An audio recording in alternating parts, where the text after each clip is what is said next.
في مدينة البصرة. الفجر كان لسه طالع يوم 4 أغسطس 2025. الشوارع ساكتة، بس جوا شقة صغيرة في حي هادي حصلت حاجة غيرت العراق بالكامل. جثة الطبيبة بان زياد طارق اتلقت على الأرض مرمية، دم كتير حواليها والمشهد ما يتوصفش. أول خبر قال إنه ده انتحار، بس هل هي فعلا خلصت على نفسها ولا كانت في إيد خفية مستنياها؟ أنا كريم فراج، وأهلا وسهلا بكم في قضية جديدة، ويلا بينا نبدأ الفيديو.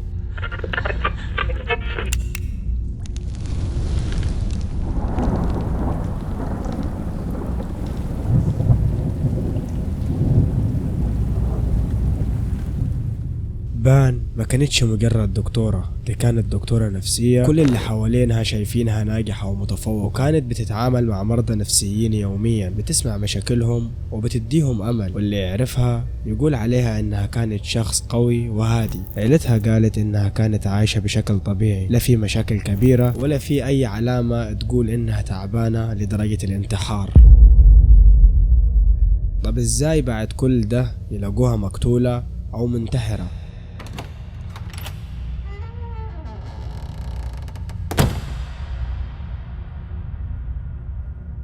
اللي دخل الشقة شاف مشهد تقيل، جثة بان ودم سايح في كل مكان. تقارير أولية قالت انتحار بقطع شرايينها، ولكن العين المجردة كان ليها رأي تاني. حصلت قناة الرابعة على مقطع فيديو حصري يظهر آثار وكدمات واضحة على جثة الطبيبة بان، ما يفتح الباب أمام المزيد من التساؤلات حول ملابسات وفاتها. التقرير العدلي كشف مفاجأة، الجروح اللي في دراعها كانت عميقة جدا لدرجة ان العظم بان، يعني مش مجرد خدوش عادية. وكدمات واضحة في رقبتها ووشها، زي ما يكون حد جو مسكها وخنقها من رقبتها. دي مش علامات انتحار، لا، دي علامات صراع ومقاومة.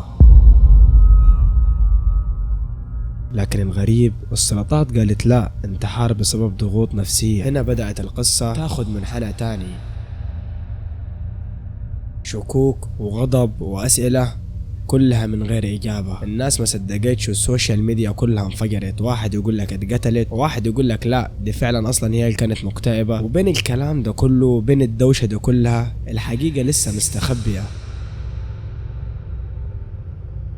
القضية كبرت لدرجة إنها بقيت قضية رأي عام، والناس طالبت بالتحقيق، ولافتات وصور في كل حتة في الشوارع. موت بان بقى مش بس حكاية بنت شابة، بقى رمز للغموض ورمز لصراع ما بين العدالة والظلم.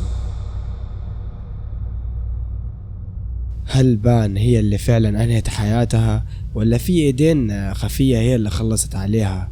لحد دلوقتي محدش يعرف. يمكن الأيام تكشف لنا السر، ويمكن برضه يفضل مدفون للأبد.